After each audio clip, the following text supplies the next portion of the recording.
后来乡亲啊，继续来看台北，二早起的9:08分，发生着规模3.1的地震，震央就伫个台北的北投，深度只有4.8公里，上大震度伫个台北的阳明山甲淡水有3级。袂少的民众讲，有明显感受到咧摇撼，啊，阁有人讲，亲像是去互弄一个迄种的感觉。地动中心讲，这个地动是大屯山的火山群活动所造成的。讲这个区域过去20年来，就发生16届的地动，而且为这个地动的坡形来看，毋是火山要爆发的征兆，所以毋免担心。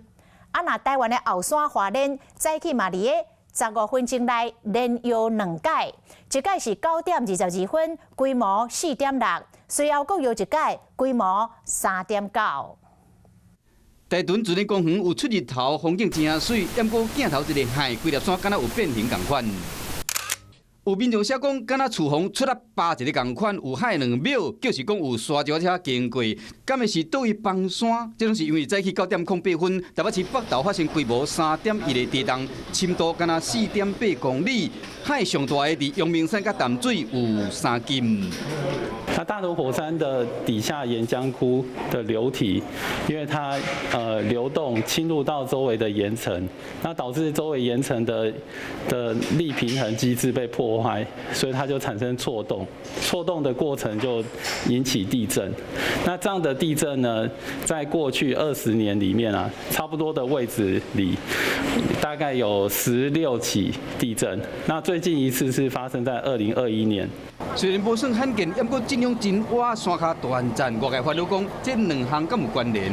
因为断层它的深度可能有一定的深度在地底下，那我们目前没有发现它跟三角断层有什么关联性。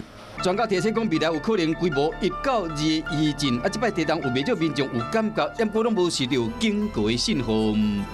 那就小区域的标准来说，有2个条件。第一个就是规模要规模要3.5以上。那这个地震因为只有3.1。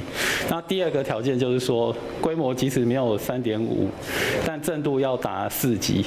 那这个地震只有3级。加上较无半点钟，花莲发生规模4.6的地动，上大的震度伫花莲有4级。过13分钟，同一个地点又搁发生规模3.9的地动。据说讲地动中心较晚才说明，因为进前土耳其才发生大地动尔，啊，台湾的地动搁较济，大家难免会烦恼。提醒乡亲，平常时爱做好准备，以防万一。